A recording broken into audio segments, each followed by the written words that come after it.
kembali lagi tentu saja masih bersama Bapak Bima Arya, di mana tadi nih kalau kita ulang sedikit dari awal, olahraga udah, berkantor di kelurahan sudah, belusukan juga sudah, dan sekarang adalah di kantor aslinya Bapak ya, kantor wali kota.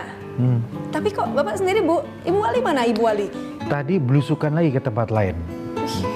Jadi sehari itu kita bisa ada beberapa jadwal yang berbeda, kadang-kadang ketemu, kadang-kadang beda-beda.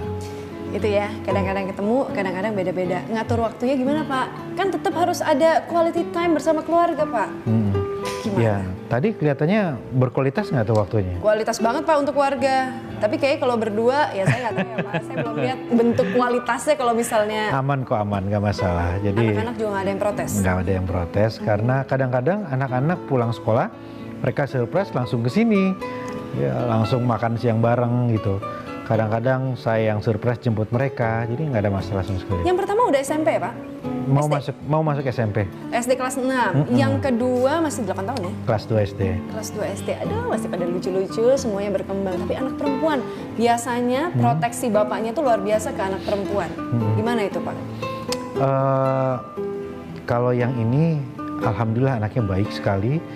Jadi dia sendiri lebih senang di rumah, lebih senang jalan sama bapak ibunya, dekat sekali sama saya karena waktu kecil itu, waktu dia bayi, itu saya ngasuh. Jadi ibunya kerja, waktu di Australia saya ngasuh, jadi kemana-mana saya tenteng gitu sampai dia umur setahun, jadi dekat sekali gitu. Jadi Bapak jadi tempat curhat lah ya untuk anak. Sering tempat curhat, sering ngobrol, udah kayak pacaran.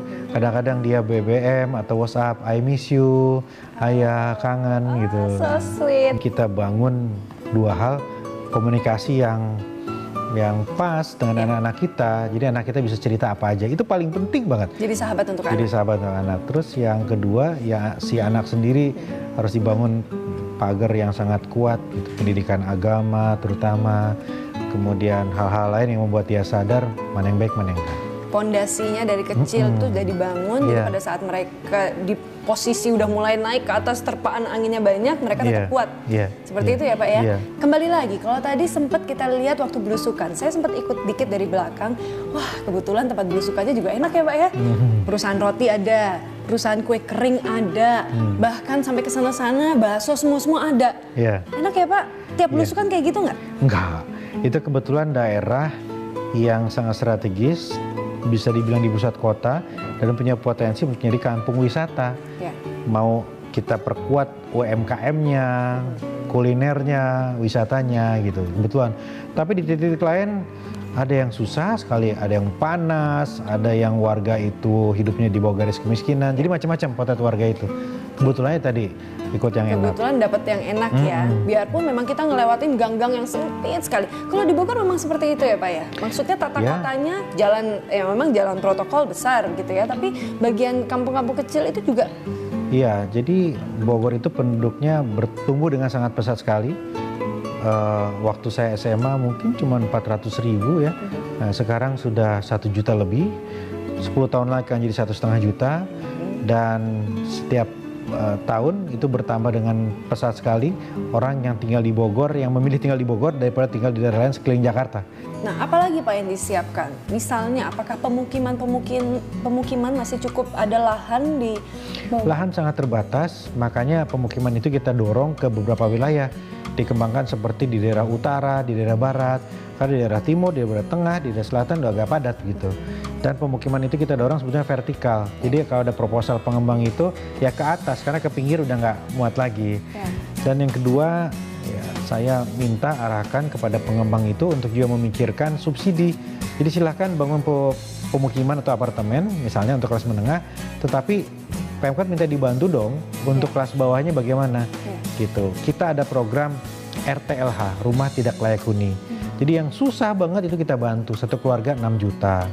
Gitu. Kemudian ada juga program-program lain yang fokusnya langsung masuk ke kebutuhan warga yang paling mendasar.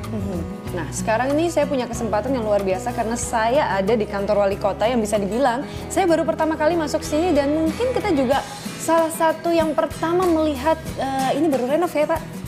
Baru sedikit dikasih tambah-tambah. Kok tahu? Kan saya tadi udah bilang, kita punya badan intelijen khusus Adewit. Kepo. Iya memang sih Pak kepo. Karena yang pertama, saya lebih penasaran ke taste-nya Pak. Kenapa yang dipilih ruangannya lebih ke ala-ala klasik ya? Karena kalau saya ngintip tuh di setiap pemimpin daerah tuh taste-nya pasti lain-lain. Kenapa Bapak memilih klasik? Ya, ada beberapa sahabat-sahabat saya, wali kota bupati yang gayanya minimalis misalnya, senang gitu. Tetapi menurut saya inilah Bogor. Bogor yang nuansa heritage-nya kuat, kota pusaka kuat gitu. Bogor yang classy ya, klasik, agak berkelas gitu. Bukan yang lain nggak berkelas, enggak gitu. Tapi kita bangga dengan warisan budaya kita, ya warisan heritage kita, titik-titik pusaka kita gitu. Dan Bogor yang hijau, makanya di sebelah ruangan saya ada namanya BGR, Bogor Green Room. Nah itu pusat komando kota Bogor, kita namakan Bogor Green Room. Terus saya ingin ruangan saya juga hijau di mana-mana. Ya. Dan nuansanya nuansa klasik. Nah kalau di belakang ini adalah foto pada saat Bapak dilantik. Ya. Foto ini khusus atau diberikan warga atau bagaimana? Ada ceritanya kah?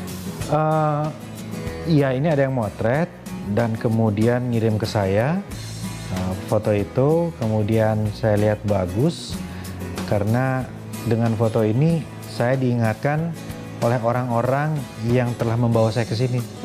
Jadi itu di lingkaran itu adalah orang-orang yang berjuang keras supaya saya bisa masuk di sini, bukan hanya untuk berkuasa, tapi untuk memberikan sesuatu untuk warga.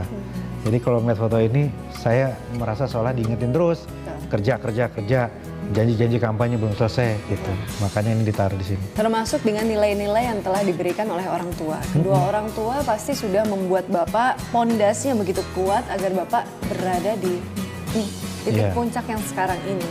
Apa saja sih Pak yang pernah ditanamkan oleh kedua orang tua? Hidup hanya sekali, hidup tidak boleh diperbudak materi. Hidup harus memberikan kontribusi, hidup harus punya arti.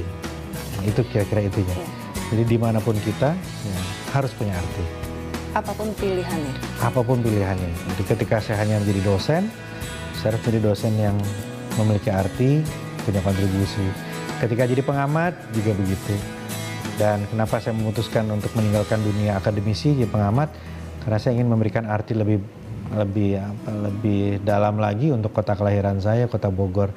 Tidak hanya sekedar berjuang dengan lisan atau dengan kata-kata, tetapi justru berjuang dengan tangan. Nah kalau kita lihat nih, masih banyak perjuangan yang akan dilakukan oleh Pak Bima Arya. Nanti kita lanjutkan lagi obrolan ini. Untuk itu jangan kemana-mana, tetap bersama kami Adewi, bersama Wali Kota Bogor.